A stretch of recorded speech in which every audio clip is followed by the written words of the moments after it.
हईसन जेकर girlfriend hocus तनी के दोनों घर बोलिया न रास्ता में पड़ेला बक्सर के लिए पर जाके एकदम स्टेशन पे बतिया लियो समझ में मत बतिया लो इतना सुना जेकर गर्लफ्रेंड होकस भैया ओकरा दारू के जरूरत बा हो लइका कहता कि चढ़ी जाता आशा बेसी देसी दरुए जइसन तमाजा। अब बताइए इसमें मेरी क्या गलती है?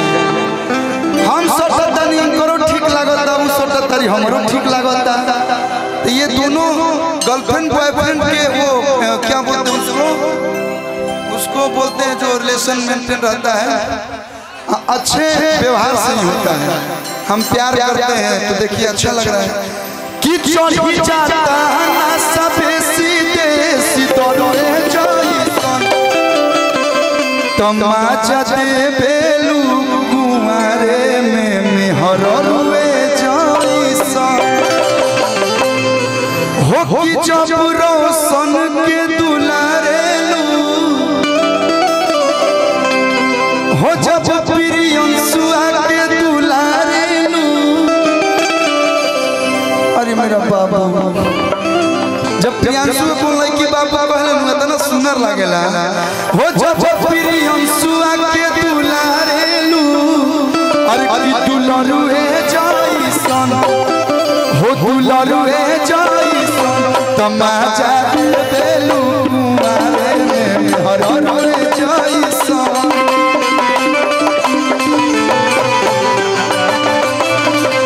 तमाचा देलू कुमारे में हररुए जइसन।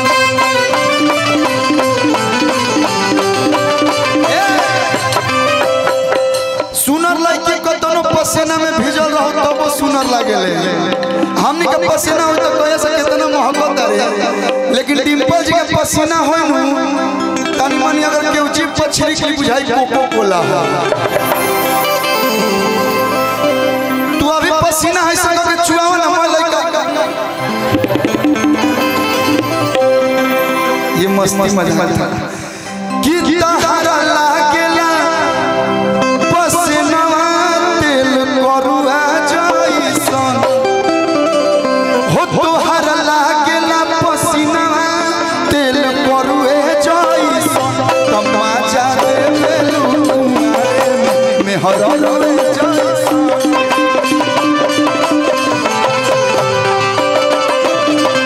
तमाचा देलू कुमारे में हररुए जइसन।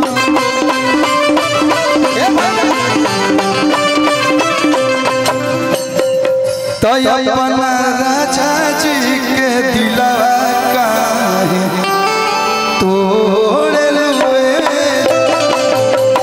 माइनर में आओगे माइनर समय कम है साहबाद के सारे आर्टिस्ट आ गए यहाँ पे मैं भी साहबाद से हूँ। हेलो माइनर है ना कि तू तो काटेलू किचन में भिंडिए जान उपसारी के काला काला बिंदिए जान। कौन जिला भैया?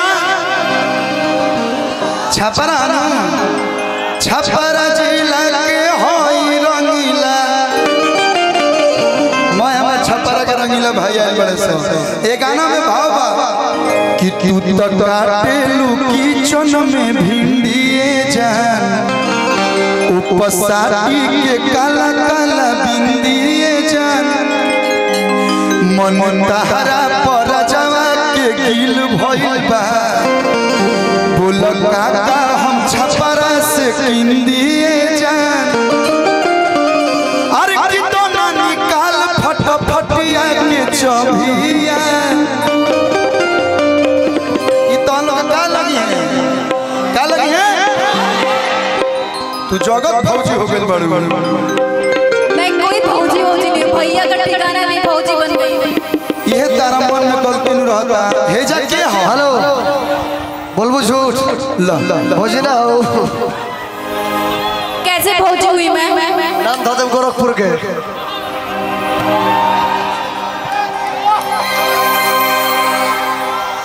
आजकल डिम्पल जी जा लड़का हो सब बोल लेबे तो माना भौजी बोल के कोनो खुश बत का मरबू हम तो लोग भाई लगन भैया लगन तो हमरा नाती का लगी। अरे आज नहीं तो कल कभी ना कभी भाभी तो बनेंगी आप। दीदी तो बोलब ना तो भाभी ना बोलो कि दोना निकाल फटफटिया के चौभिया तमाम भाई कहतर सो कि ये हो हमर भभिया गोलू भैया कि देखेला तो रस जाओ देवर सरबिया तो कीर्ति हो राजा सोनिया गुलाबिया कीर्ति हो राजा सोनिया गुलाबिया काटेलू किचन में भी जा शादी के काला काला दुनिया जा मन तहरा राजवा के गिल भइल बा गुलौला का बाजारे से किनिए जा दोनों निकाल फटफटिया के चौभिया भाई देखेला तोरा हंसी जाओ अरे हई देवर सरबिया एक तो ठंडा में होई मैं पंखा चलावत भाग देखेला तोरा हंसी जाओ अरे हई देवर सरबिया तो कींदी हो राजा तो कींदी हो राजा आ सोड़िया गुलाबी तक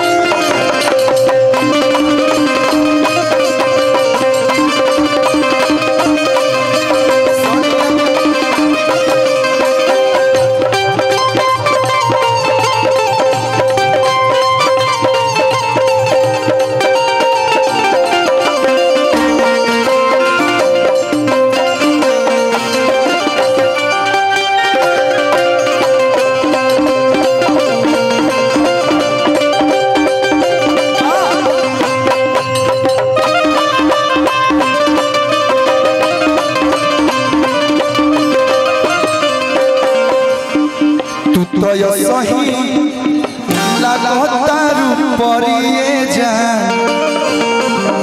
ए भैया कोई क्या खूबसूरत होगा जो आप खूबसूरत हैं। मैं आपके लिए एक लाइन गाना चाहता हूँ गादी भैया।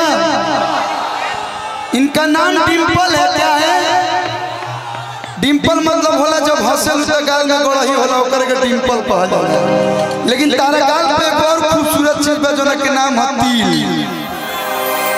गोरे गोरे गाल बा गली पकाला तिले हो जा तारा जइसन सुनर लईकी तारा जइसन सुनर लईकी किस्मत से मिले हो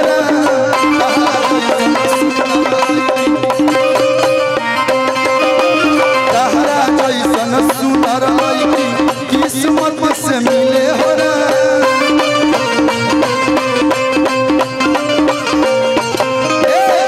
गोरे गोरे गाल बा गली पकाला तिले हो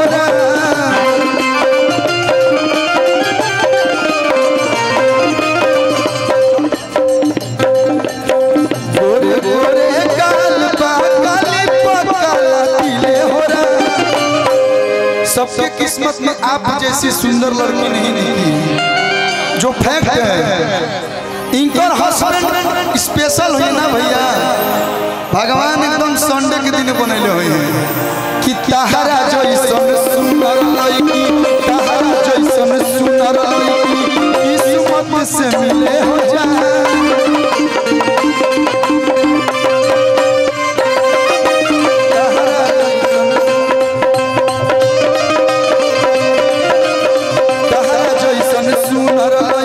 किस्मत से मिले हो जा